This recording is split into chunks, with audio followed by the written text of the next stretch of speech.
안녕하십니까. 저는 중학생들과 함께 경제학, 과학, 철학 등의 고전을 읽고 토론 수업을 진행하는 웅쌤이라고 합니다. 이 영상은 제가 하는 수업의 내용과 목적, 취지 등을 담고 있습니다. 저는 첫 수업 시간에 두 가지 내용을 강조하는데요. 하나는 죽는 날까지 손에서 책을 놓지 말라는 것, 또 하나는 남을 배려하라는 것입니다. 단순히 우리 학생들이 공부 열심히 하고 착하게 살아야 한다는 것을 얘기하기 위한 것이 아니라 잘 먹고 잘 살기 위해서 반드시 지켜야 하는 지침임을 강조하기 위한 것입니다.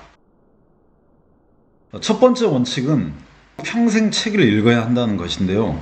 요즘처럼 지식과 정보를 얻을 수 있는 루트와 매체가 다양한 환경에서 꼭 책을 읽어야 하는가라는 의구심을 가진 적이 있었습니다. 최근에 일본의 뇌 영상 전문가가 쓴 독서의 뇌의 과학이란 책에 저의 궁금증을 해소할 만한 내용이 과학적인 실험 결과의 근거에 간단 명료하게 나와 있었습니다. 뇌 MRI 영상을 분석하면 신경세포가 많이 모여 있어 짙은 색으로 보이는 회백질과 흰색으로 보이는 백질이 있는데 청소년기에는 언어 능력을 담당하는 백질의 발달 과정이 매우 중요하다고 합니다. 좀 더 구체적으로 독서할 때 사용되는 뇌 영역을 살펴보도록 하죠. 첫 번째는 배외측 전전두엽인데 기억, 학습 등의 기능을 수행하고 사춘기 이후부터 30세까지 천천히 발달합니다.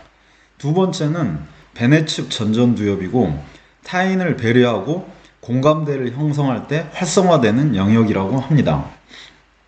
또 주로 시각 정보를 처리하는 역할을 하는 후두엽, 마지막으로 측두엽 하연인데 결국은 책을 읽으면 뇌의 전 영역이 활발하게 움직인다는 것이죠. 한편 놀라운 사실이 책을 읽는 행위가 창의력을 제고시키는 데도 큰 역할을 한다는 것인데요. 우리는 흔히 창의적 발상을 갑작스러운 영감이나 직관의 산물로 여기지만 실제로는 뇌에서 언어를 끊임없이 조작하며 새로운 개념을 만들어내는 과정이라고 합니다. 그런데 새로운 발상을 할 때 사용되는 뇌 영역이 독서를 통해 활발하게 작용한다고 합니다. 그렇다면 뇌를 단련하려면 무슨 책을 읽어야 할까요? 장르나 분야에 상관없이 좋아하는 책을 읽는 것이 중요하다고 합니다. 당연히 좋아하는 책을 읽으면 독서 습관을 기르기에도 좋겠죠. 그리고 그림이나 사진이 거의 없는 활자 중심의 종이책이 좋은데 시각적인 자극이 적어야 주의가 분산되지 않고 뇌가 더 효과적으로 활동하기 때문이라고 합니다. 스마트폰이나 태블릿 PC를 이용하는 경우에는 뇌가 거의 활동하지 않는다는 것이 실험 결과 밝혀졌고요. 반면에 종이에 손으로 글씨를 쓰는 경우에는 뇌의 활동이 활발해져서 내용을 더욱 잘 이해할 수 있고 기억에도 잘 남았다고 하네요. 최근 뜨거운 화두로 등장한 스마트폰 등의 IT 기기가 뇌에 악영향을 미치는가 하는 문제에 대해서 이 책의 저자는 화면 크기가 작을수록 뇌의 활동이 둔해진다는 것이 실험 결과 밝혀졌다고 하고요. 특히 스마트폰, 모바일 게임기 수준의 작은 화면으로는 사고하는 뇌가 활동이 억제되었다고 합니다. 스마트폰을 서너 시간씩 계속 사용할 수 있는 이유도 뇌가 거의 활동하지 않아서 피로를 느끼지 않기 때문이라고 합니다. 심지어 학습과 관련된 컨텐츠라도 뇌 활동은 마찬가지로 억제되었다고 하네요.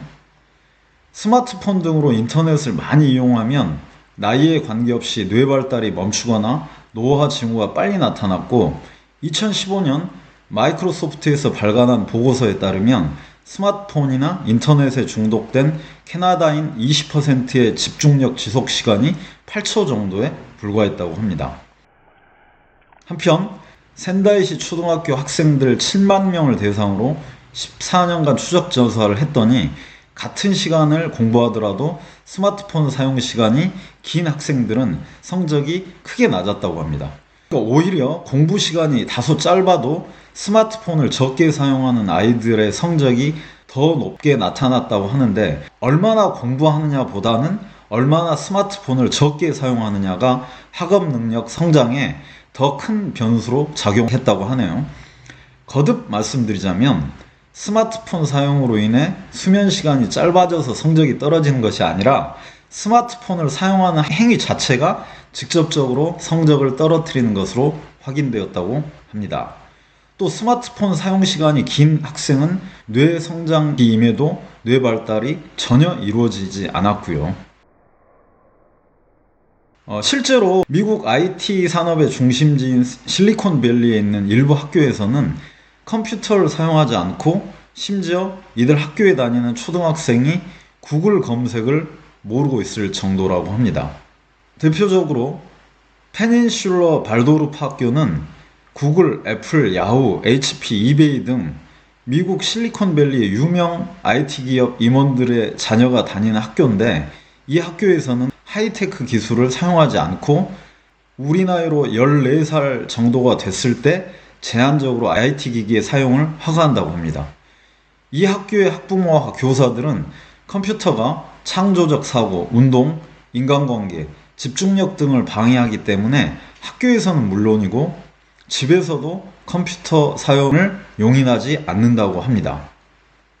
우리 언론에서도 비슷한 내용의 기사가 실린 적이 있는데, 빌 게이츠나 스티브 잡스, 구글 CEO 등도 자녀들에게 컴퓨터, 스마트폰 등 IT 기기의 사용 시간을 엄격하게 제한한다는 내용이 나와 있습니다. 또한 세계보건기구에서는 만 5살 이하의 어린이가 하루 1시간 이상의 스마트 기기에 노출되지 않아야 한다는 지침을 발표한 바 있는데요. 어린 자녀가 과도하게 IT 기기에 노출됐을 때 발생하는 신체적, 정신적 문제점에 대해 공식적으로 경고한 것이라고 합니다.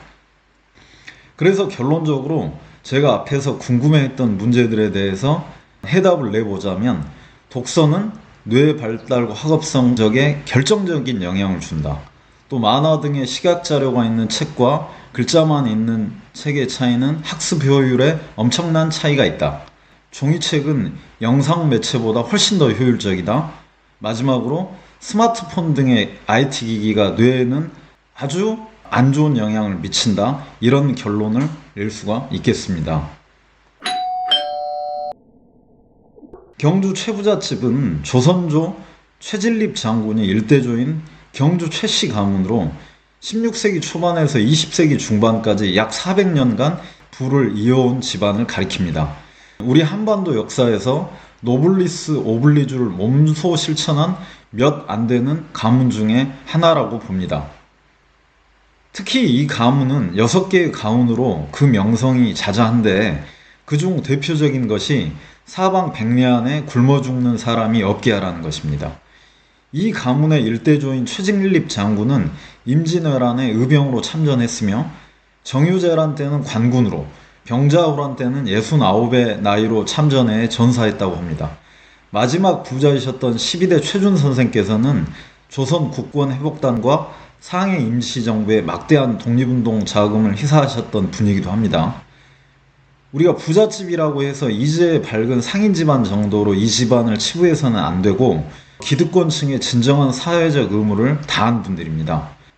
경주 최부잣집은 최진립의 아들 최동량 선생 때부터 본격적으로 가문의 부를 축적하기 시작했는데, 3대 최국선 선생 때 소위 명화적의 친입을 받은 이후로 가훈을 정하고 이를 끝까지 실천했다고 합니다.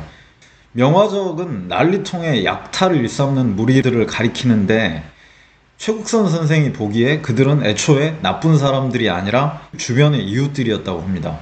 여러분, 조선의 부자들 중에는 흉년에 영세 지주들의 논밭을 사들이고 다음 해부터는 혹독한 소장료를 물려 부를 쌓은 사람들이 많았습니다.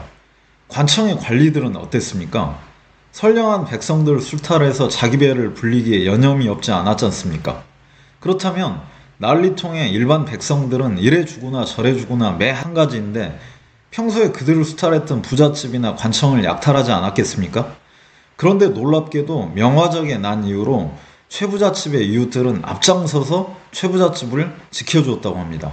어려울 때 자신들을 도와주었던 최부잣집의 선행을 잊지 않았던 것이죠. 저는 이러한 원칙은 집단인 가문에게만 적용되는 것이 아니라 개인에게도 그대로 적용된다고 생각합니다. 우리 학생들이 우리 사회를 이끌어가는 사람으로 성장한다고 하더라도 이 교훈을 망각한다면 오래가지 못할 것이라고 저는 믿어 의심치 않습니다. 마지막으로 최근에 저는 학생들로부터 AI 시대에 살아남기 위한 가장 필요한 역량은 무엇이며 어떤 직업을 가져야 하는가라는 질문을 많이 받습니다. 챗 GPT와 같은 생성형 인공지능은 무엇인가를 만들어내는 인공지능으로 궁금한 게 없는 사람은 인공지능을 사용할 수가 없을 것입니다. 따라서 우리 인간은 얼마나 질문을 잘하느냐, 그러기 위해 내가 뭘 모르는지를 알고 있느냐가 매우 중요한 역량이 될 것입니다. 그런데 내가 궁금한 게 많으려면 아는 게 많아야 하는 것이 당연합니다. 최근에 마이크로소프트에서 AI를 다룬 교과서만 알면 돼라는 논문에 의하면 AI를 학습시키면서 책과 똑같은 고품질의 학습 데이터를 입력했더니 AI가 훨씬 똑똑해져서 고퀄리티의 답변을 했다고 합니다. 인터넷과 SNS상에 떠도는 파편적인 지식을 학습하기보다는 일관된 논리로 작성된 책을 학습함으로써 AI조차도 장기 기억 능력도 좋아지고 추론도 훨씬 잘했다고 하는데요. 심지어 AI도 책을 읽으니까 똑똑해졌다고 하는 것이죠. 하물며 우리 인간은 어떻겠습니까? 저는 우리 아이들이 AI 시대에 대응할 수 있는 가장 좋은 방법은 책 읽는 습관을 갖게 하는 것이라고 생각합니다. 다시 말하면 대단히 훌륭한 질문을 할 수 있게 하는 것이라는 얘기인데요. 제가 우리 학생들과 토론하는 주제 중에 하나가 공자의 서의 개념과 기독교의 황금료를 비교해서 설명해 보라는 것입니다. 제가 이 내용을 챗 GPT에게 물어봤더니 아주 간단 명료하게 잘 답변을 해 주더군요. 과연 우리 아이들이 이런 질문을 할 수 있을까요? 지루한 내용 끝까지 시청해 주셔서 진심으로 감사합니다. 고맙습니다.